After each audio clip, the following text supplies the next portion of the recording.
What's up, everyone? Welcome to Among the Fence, my YouTube channel where I do music reviews. My name is Aaron, and I started a tradition last year where on my birthday I would do a review on the Coheed and Cambria album, starting with their first one, which was Second Stage Turbine Blade, and my birthday falls on November 29th. I know I'm a couple days late now, but as tradition going in order, I'm going to be doing a review on their second studio album, In Keeping Secrets of Silent Earth 3. And Keeping Secrets is a continuation of the concept from their first album, Second Stage Turbine Blade, taken from Claudio Sanchez's comic book, The Amory Wars. It's considered to be one of like the top 5 albums in the new prog genre, where they inspired the whole new generation of prog, along with bands such as System of a Down and Dillinger Escape Plan. And the story picks up after Coheed and Cambria have died, and Claudio is on the run, wandering the streets of a planet called Silos 10, seeking refuge in a sewer.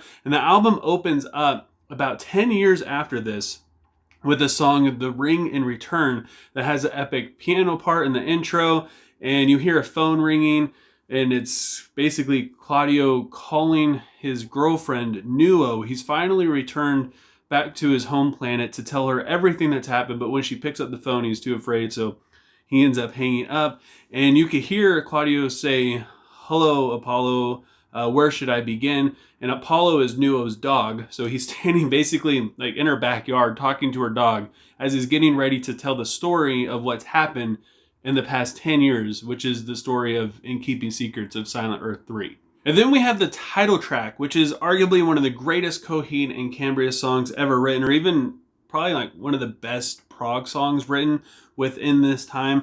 It is a 8-minute long song, and this is probably going to be one of the longest times I spend reviewing a song, because there's so much to this, especially since not only am I going to be explaining the music throughout this song and the entire album, but I'm going to be diving into the concept a lot as well.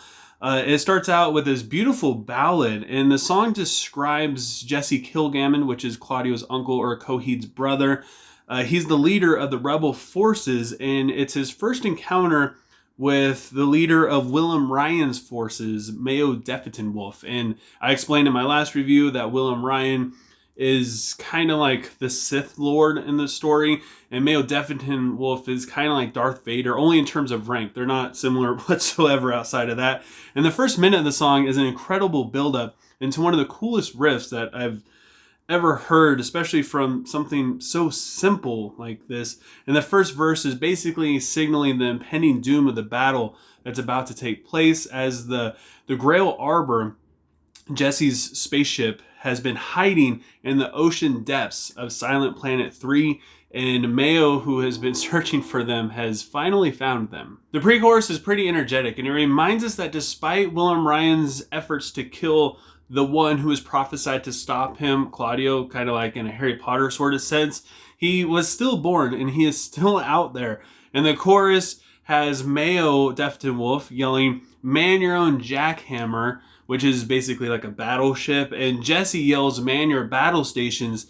Jesse is sure that they're going to lose, as he says, "We'll have you dead pretty soon." And then the second part where Mayo says, "We'll have you home pretty soon," that's showing just how confident that he is that they're going to win this battle. And the chorus is some of the heaviest hitting moments on this entire album, where the passion really comes in. Claudio's vocals really hit the intensity of the war and just how fierce everything is. And Jesse has 2 iRobots that are basically like children to him, I guess, but he treats them as mere weapons when he tries to keep them at arm's length throughout the song, but they end up breaking protocol as the battle starts to pick up and they get separated. And Chase, which is the youngest of the 2, which is considered to be his favorite, and Sizer is very, very jealous, basically willing to sacrifice himself in order to have an honorable death and to be noticed by Jesse, which they got like this kind of weird family dynamic thing going on where Jesse doesn't want to treat them like kids, but they want the affection of a father from him. I don't know. It's a weird thing. The bridge continues this desire from Sizer as he turns into this violent monster, basically killing everyone and anyone. He's hoping to hear "I love you too" from Jesse in this, and Claudio's vocals get really sinister, so you could really feel the toxicity in this. It starts to peak as they talk about the navigator and the pilot and her favorite. This is basically referring to other iRobots such as Hack and then Sizer, who is considered to be Chase's favorite because he's kind of like a big brother to her, and Chase, who is considered to be the Vision at this point in the song, but not really yet in the comics, just because it hasn't gotten to that point yet. And Willem Ryan is asked if the children understand the things that they've done, like the stuff he's done to them, because nobody really knows that he is the one responsible for all the damage that happened in Second Stage Turbine Blade to the fence, which is basically like the universe that they live in. And he's also asked if they can conjure up the will, saying like, can they stand against him in this, if they even did know. The music in the bridge has a lot of creative transitions to it, and it has basically a different theme for each character and event. And as the bridge comes to a close, the prize, which are like angel warriors, come to Jesse's aid, which is kind of ironic because in order for Willem Ryan's plan to follow through, he needs their race to flourish and thrive. So it's kind of hard for him to fight against them in this sense. And it slowly transitions into a thunderous interlude back into the final chorus, which is just absolutely huge. Then we have the third song, Cuts Marked in the March of Men. It gets a little bit more into the details of the battle. Chase uses her reality bending powers to revive the Prize's race. I mean, she could basically do almost anything she wants. And Ryan suspiciously shows up to witness the fight for himself and kind of willingly gets captured by the Prize. As his forces retreat, Sizer is also captured by Mayo. Cuts Marked in the March of Men also has a really good driving riff, and the melody parts in the verse are fantastic. The chorus is super catchy and epic as Sizer's kind of confessing his love for Chase, which is really weird because they are considered to be like brother and sister. At least everybody else around them considers them to be brother and sister. So I don't know, they're not like related at all. In fact, they're just two robots that were created and raised together. So I mean, I guess it works, but it doesn't really. He offers himself to be accepted or captured, I guess you could say, in order to spare Chase. And verse 2 just shows how gruesome this war is, diving into more details of it. And the bridge talks about his favor of basically doing this. Then we have the song Three Evils, which is about Mayo Defetin torturing Sizer after he has now been captured, basically tearing him to pieces and trying to get him to betray the rebellion. The riff is really bouncy, and Claudio's vocals are rather light despite just how horrible the stuff that's happening. Mayo kills Sizer by shooting him after the famous line, "Pull the trigger and this nightmare stops," which is basically he's tearing him apart, puts the gun to his head, and he says, "Pull the trigger and this nightmare stops." In the outro, but verse 2 sees Claudio and the Prize Ambelina, which is basically like the angel prize that was sent to look after Claudio, to kind of help him along the way and help him to realize his calling, which is, it's called the Crowing, which is basically like being considered the chosen one. And they end up finding his discarded body while they're in the sewer, and Claudio decides to restore him. And the chorus finally comes after the bridge of the song with like this matching melody and lead guitar melody. It sounds really good, and it transitions into another prog masterpiece, which is The Crowing. And The Crowing starts out with a driving riff. The song tells Claudio's story of living underneath the sewer of a place called Goddard Dam. He's running away from his past. He's going kind of crazy, seeing apparitions of his dead father, Coheed.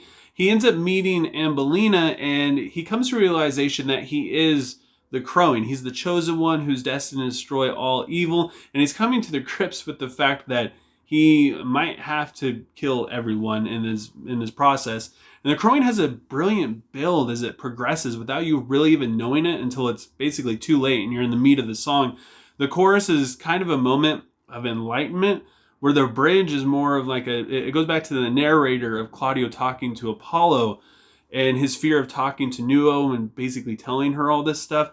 The second chorus is Claudio finally accepting who he is, and his anger ensues as he says, in short, "For the murders of those I count, I bless the hour that holds your fall. I will kill you all." And it's so freaking sick and epic. And now we see Claudio struggling with who he is in the song Blood Red Summer. The riff is very chill as he's basically begging to keep this part of his life, like the fact that he's the crowing, trying to keep it a secret in verse 1. And the pre-chorus is used basically as a chorus the first couple times around going into verse 2. And the chorus, which comes basically at the end of this song, is Claudio asking, what did I do to deserve this, to have this basically put onto my plate? And the bridge is just a bunch of woes. There's not a whole lot there. Which, I mean, this song isn't really like my favorite, but it's super catchy. And it makes a lot of sense because it's one of the singles that was released for this song back in, 2003 when the album came out.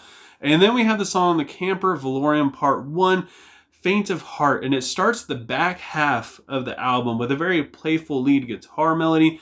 And Claudio is trying to find a ride off of this planet so he can finally make a stand against Wilhelm Ryan, and he hitches a ride with a serial killer named Al, and that's what this song is about. It goes into Al's backstory, and the chorus is very upbeat vocally while still being pretty mellow, and the bridge is when the song really starts to pick up, but at the same time it's still just a really calm, relaxing song considering the details of it and what it's actually talking about. Then we have part 2, which is titled Back in Forever, which continues Al's story, and it's about him wanting to date someone who's basically terrified of him. It's a lot darker in tone, and it has more of a sinister feel to it. The intensity builds up in the pre-chorus. Going into the chorus, it sees Al's love wanting to leave the planet on a ship called Connecticut, and Al sees this as basically betrayal, and he decides to kill her. Then we have part 3, which is titled Al the Killer, which is a little bit more rocky and aggressive in feel, and it brings us back up to the present moment with Claudio and Ambellina on a ship. Ambellina discovers who he is and realizes that he's this killer, and he tries to kill her. It also has one of probably the funniest lines out of any of these songs that says, "Die white girls," in the chorus. It is hilarious. It's one of the more, I'd say, experimental songs on this album in terms of the use of vocal effects and synth. It works kind of well, but at the same time, it's just kind of weird. I think it might have sounded better back in 2003 when the album came out, but in 2022, it just, I don't know, it just doesn't fit as well. Favor House Atlantic was the lead single released for this album, and it really shows off their emo influence. It's about Claudio basically using Al as a puppet to fight off Wilhelm Ryan's soldiers. After they end up fighting him off as he tries to kill them. The pre-chorus really shows off how strong and powerful Claudio is, as he's now alongside Chase reciting a passage from a book titled Gansgrad. I'm not really sure if that's how it's pronounced, but it starts a series of events that are basically supposed to happen or for the prophecy to be fulfilled. And it's got a throwback feel to Second Stage Turbine Blade in terms of just how poppy it kind of feels, and the chorus melody in it has that throwback feel to as well. It's fantastic. Then we have the song The Light and the Glass. It's pretty vague in its meaning, especially like whose perspective it's from. It could be from Jesse or Claudio in the comic, or even Claudio the musician. I'm not entirely sure, but it's basically about Claudio starting to feel the weight of who he is and what it really means to be the crowing, and how powerful he is, and the different things he's going to have to do. And it starts out with a really similar melody that's in the bridge of the title track song, with very gentle vocals that are basically this way throughout the entire song. The pre-chorus builds up into the chorus that has a lot of closure to it. It's very progressive as it just continues to escalate until basically like the very end, but it still is a pretty chill kind of slow ballady song at that, as it fades into the hidden track, which is titled 2113. 2113 is the time which Coheed ended up killing his twins Maria and Matthew in the song Time Consumer off of Second Stage Turbine Blade. Is the second song off of that one. It brings a reprise of Time Consumer from the intro of it into basically about the midsection of the song, and it goes back to this story. It's got a really prominent melody that doesn't really get too rocky till about the chorus, where the whole dynamic of this song changes, and it just continues to go from there. As far as this album, the storytelling in it, of course, especially for me, I'm a huge fan of the comics. It's absolutely perfect. And if you don't even know the comics, I mean, you'll still find yourself singing along with these songs and getting really into the narrative part of this.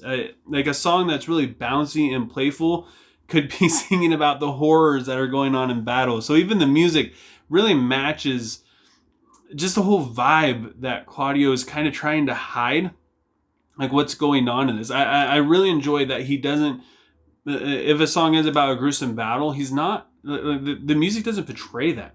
It's really fun. It's very lighthearted feeling, which also kind of makes it feel a little dark in a way too. The last two songs on this album are my least favorite due to kind of having a weaker storytelling aspect to it. But even then, the overall music throughout it's fantastic. It's super progressive, especially for this time and for this genre. The first 10 songs, however, are just some of the best and most brilliant things that Coheed has ever written. So yeah, with all that said, I gotta give In Keeping Secrets of Silent Earth 3 by Coheed and Cambria a 9.1 out of 10.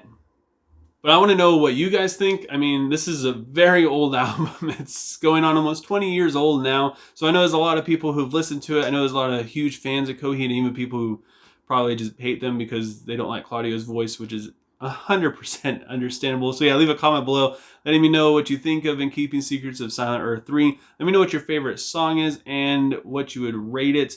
If you have anything on the review, leave a comment below letting me know what it is. And if you enjoyed this review, don't forget to give it a like. I know I took basically like a week and a half off or something like that in between Thanksgiving to my birthday.